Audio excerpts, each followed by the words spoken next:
చేశారంటే వాళ్ళ నాలిక మందమని బెదిరించే కార్యక్రమాలు చేస్తున్నాడు. ఇంకా ఏం పని పడలేదు కాబట్టి తన గొప్పతనాన్ని కానీ తను చేసినటువంటి విధానాలను కానీ చెప్పుకునేటటువంటి ఆస్కారం లేనప్పుడు చేసే పని ఏంటంటే జగన్మోహన్ రెడ్డి గారి మీద వైఎస్ఆర్ కాంగ్రెస్ పార్టీ మీద బురద జల్లడం, కేసులు పెట్టడం, మా మీద తప్పుడు ప్రచారాలు చేయటం, దీనిలో నిమగ్నమైపోయినారు చంద్రబాబు నాయుడు గారును, ఎల్లో మీడియా, కూటమి ప్రభుత్వం. ఇవాళ ఈనాడులో కూడా పత్రికలో అదే రాశారు. జగన్మోహన్ రెడ్డి గారికి త్వరలో ఈడీ నోటీసులు అంట. దేనిలో? మద్యం స్కామ్లో ఈడీ నోటీసు వస్తాయి అని చెప్పి ఈనాడు వారు ఇచ్చారు. బహుశా ఈనాడు వారికి వాళ్ళు చెప్పారో లేకపోతే ఈనాడు వారే ఈడీకి చెబుతున్నారు నోటీసులు ఇవ్వమని. దీనిలో మతలబ్ ఏంటో నాకైతే అర్థం కాలేదు. మొన్న ఈ మధ్యన కూడా ఆంధ్రజ్యోతిలో రాశారు సజ్జల రామకృష్ణారెడ్డి గారికి త్వరలో నోటీసులు అని. అంటే నాకేం అర్థం కాల.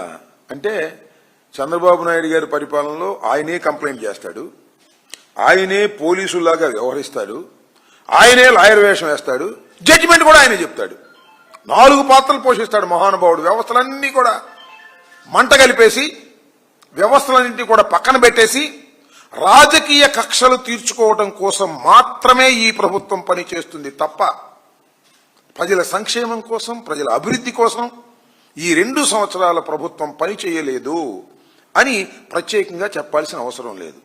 అసలు లిక్కర్ స్కామ్ ఏంటి నాకు అర్థం కాల.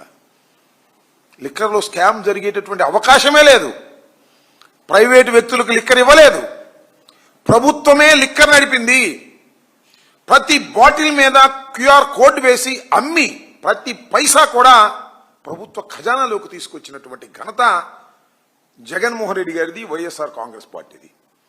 మా మీద ఏదో స్కామ్ జరిగింది ఏమన్నారు? మొట్టమొదట 30,000 కోట్లు అన్నారు, తర్వాత 3,000 కోట్లు అన్నారు. ఒక్క పైసా కూడా చూపించలేనటువంటి పరిస్థితుల్లో ఇవాళ సిట్ ఉంది. సిట్టుకు మాత్రం వీళ్ళు డైరెక్షన్ ఇస్తారు, వాళ్ళు సిట్టు స్టాండ్ 2 పని లేదు. నిజం చెప్పాలంటే నారా చంద్రబాబు నాయుడు గారు 2014, 2019 కాలంలో 5 సంవత్సరాల పాటు పరిపాలన చేసినప్పుడు ఎంత లిక్కర్ స్కామ్కి పాల్పడ్డాడో నేను ప్రత్యేకంగా చెప్పాల్సిన అవసరం లేదు. 25,000 కోట్ల స్కామ్ చేశాడు నారా చంద్రబాబు నాయుడు గారు. నేను ఈ సందర్భంగా చెప్తాను, ఇంతకు ముందు కూడా అనేక సందర్భాల్లో వైఎస్ఆర్ కాంగ్రెస్ పార్టీ చెప్పింది. సిండికేట్ల ద్వారా 4,380 ప్రైవేటు మద్యం దుకాణాలు నడిపారు. మొత్తం రాష్ట్రంలో 4,380 ప్రైవేటు దుకాణాలు నడిపారు, 4,380 పర్మిట్ రూములు నడిపారు. ఇవి కాకోకుండా 40,000 బెల్ట్ షాపులు నడిపారు. ఎంఆర్పి కన్నా 20% ఎక్కువ అమ్మినటువంటి సందర్భాలు. ఇవన్నీ స్కామ్లో భాగాలు.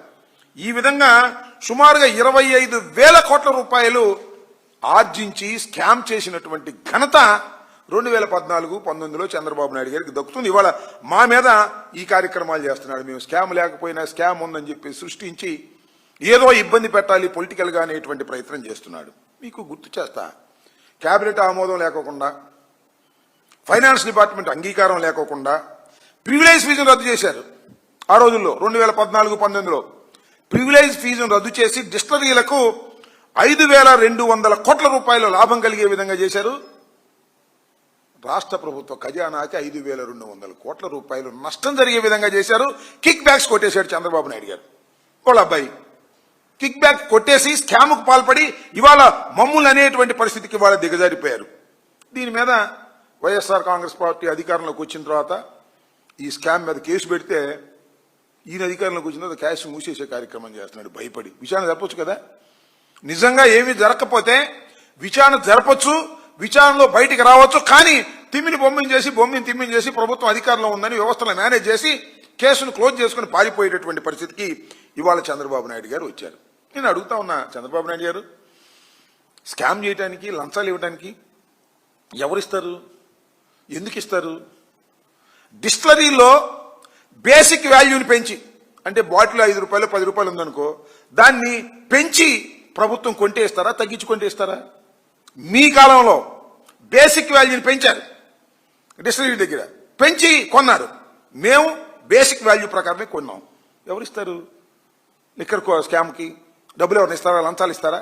నేను ఇంకో మాట చెప్తున్నా, అసలు ప్రభుత్వం నిర్వహిస్తే లంచాలు వస్తాయా, ప్రైవేట్ వాడికి ఇస్తే లంచాలు ఇస్తాయా? ప్రైవేట్ వాడికి ఇస్తే వాడు కిక్ బ్యాక్స్ ఇస్తాడు, బాటిల్ అమ్ముకోవడానికి ఎక్కువగా అవకాశం మనం కలిగిస్తాం. ఇవాళ జగన్మోహన్ రెడ్డి గారి హయాంలో ప్రభుత్వమే లిక్కర్ బాటిల్స్ అమ్మి క్యూఆర్ కోడ్ పెట్టి ప్రతి క్యూఆర్ కోడ్కి బాటిల్ అమ్మి ఆ డబ్బన్ని ఖజానాలోకి వచ్చే విధంగా చేసినటువంటి మా ప్రభుత్వం మీద మీరు స్కామ్ చేశారు, గాడిద గుడ్డు చేశారు అనేటువంటి మాటలు ఇవాళ మాట్లాడుతున్నారు. మద్యం అమ్మకాలు ప్రైవేట్ వ్యక్తులకి ఇస్తే వాళ్ళు ఇస్తారు, లేదంటే మద్యం దుకాణాలు పెంచితే ఇస్తారా, తగ్గిస్తే ఇస్తారా? ఈ రాష్ట్రంలో 2014-19లో చంద్రబాబు నాయుడు గారు విచ్చలవిడిగా పెంచాడు. కానీ జగన్మోహన్ రెడ్డి గారు వచ్చిన తర్వాత మద్యం షాపులు తగ్గించేశారు. ప్రభుత్వ హయాంలో ధరలు పెంచారు, ధరలు పెంచి షాక్ కొట్టే విధంగా చేశాం. మద్యం వాడకాలు తగ్గాయి, కానీ ధర పెంచడం వల్ల ఆదాయం పెరిగింది. మద్యం వాడకాలు తగ్గిస్తే లంచాలు ఇస్తారా, పెంచితే లంచాలు ఇస్తారా చెప్పండి, నాకు అర్థం కదా. ఈ విధంగా మొత్తం టోటల్గా స్కామ్లో చంద్రబాబు నాయుడు గారు మునిగిపోయి ఇవాళ వైఎస్ఆర్ కాంగ్రెస్ పార్టీ మీద బురద జల్లేటటువంటి కార్యక్రమాల్లో ఇవాళ నిమగ్నమై ఉన్నారు చంద్రబాబు నాయుడు గారు. నేను ఒక మాట మనవి చేస్తా, ఎంపిక చేసినటువంటి 4-5 డిస్టిలరీలు చంద్రబాబు నాయుడు కాలంలో ఒక మొత్తం డిస్టిలరీలన్నీ ఉంటే ఒక 4-5 డిస్టిలరీలు మాత్రం ఎంపిక చేసుకుని వాళ్ళ దగ్గరే కొన్నాడు, కడవల దగ్గర కొనలా. అంటే అర్థం ఏంటి? ఆ 4-5 వాళ్ళు కాస్త కిక్ బ్యాక్స్ ఇచ్చారనే కదా అర్థం. మేము అలా కాదే, అందరి దగ్గర మేము సమానంగా కొనేటటువంటి ప్రయత్నం చేశాం. ఏదో ఒకటి అలా తప్ప ఎక్కడన్నా ఓ 4 బాటిల్స్ అక్కడ పోవచ్చు. అట్లా ఇస్తారా, ఇట్లా ఇస్తారా నాకు అర్థం కాలేదు.